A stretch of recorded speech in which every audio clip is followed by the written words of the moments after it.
Hey guys. So when we acknowledge our shame, guilt, and fear, we become so much safer for other human beings to be around.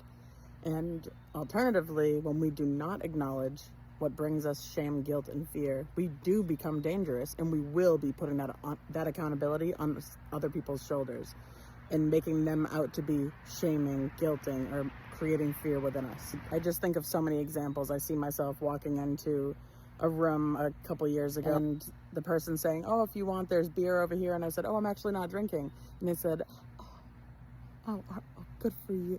Because what was happening is they felt so much shame about their own drinking that they refused to acknowledge that. So they had to put that accountability on my shoulders in just a split second, and then pretend that I was talking down to them, talking shit to them, belittling them. I wasn't thinking of them at all. I was just like, holy shit. And when I notice a person go into that identical frequency of that shame, I just see lizard. It's so cool because we do have this lizard part of our brain, and Google that if you want to learn more about it. It's really interesting.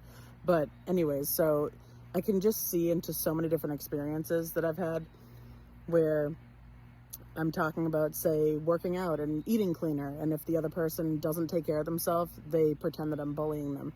And it's not just me, it's any human being that's holding accountability in their life.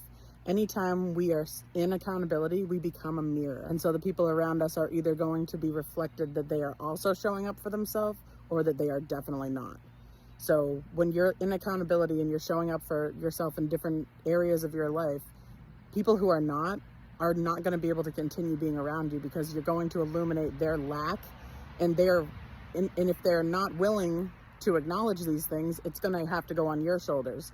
So if you're talking about, say your friend has come to you before about toxicity in their romantic relationship, and then you're asking about them a year later, "Oh, is that getting any better?"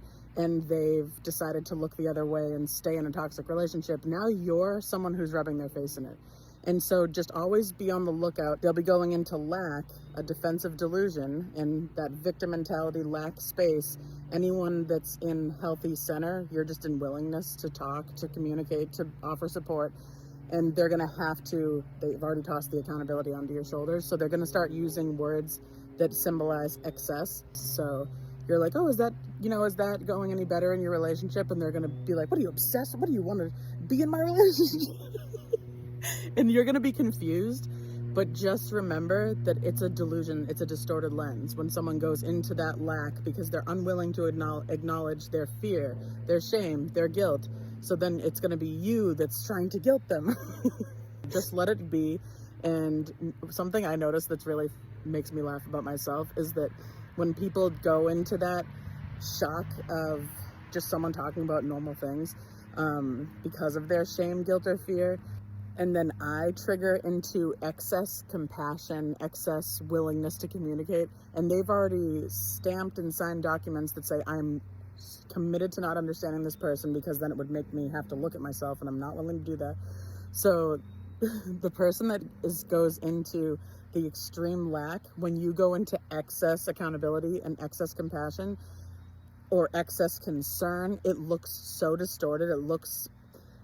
It just looks evil from their lens, and you'll notice it hours later when you can look at it through a neutral lens and you're not like, "What the hell just happened?" Guys, I laugh so hard in this space because you're showing up in, for example, like excess compassion, like, "Hey, let's figure this out. Let's not part ways on a negative note." And they've already decided they don't want to talk about it. So you're now feeling like someone who just showed up at their house at 3 a.m. And they will treat you as such. Look for it. They'll be treating you like you're crazy. And it's so funny, but it's just a lack delusion. So it's this distorted lens, and we don't even need to judge them. We've all done it, but it just is so funny to me. And I can get to see so clearly, like, oh, they are really triggered by their lack of responsibility with their finances, with admitting when they're wrong, with nourishing their body with healthy food, with movement, with whatever it is. It's so beneficial for us to acknowledge. Imagine how safe the world would be if I said to you, like, "Oh, I'm really not great at saving money, so when you talk about when you just mentioned that you saved all this money this year, I felt a little bit triggered, and I just don't want to take that out on you." That's a safe, very healthy person. But when we start projecting our shame, guilt, and fear onto others' shoulders because we are refusing to acknowledge, that's toxic. It's not healthy. It's not safe for our loved ones, and we can absolutely do better than that. So if you find yourself either on the receiving end of people's projections a lot, I would love to support you. I have definitely dealt with that. Anytime I've been showing up accountably in my life, I get hit with a lot of projections, and we don't have to take it personally.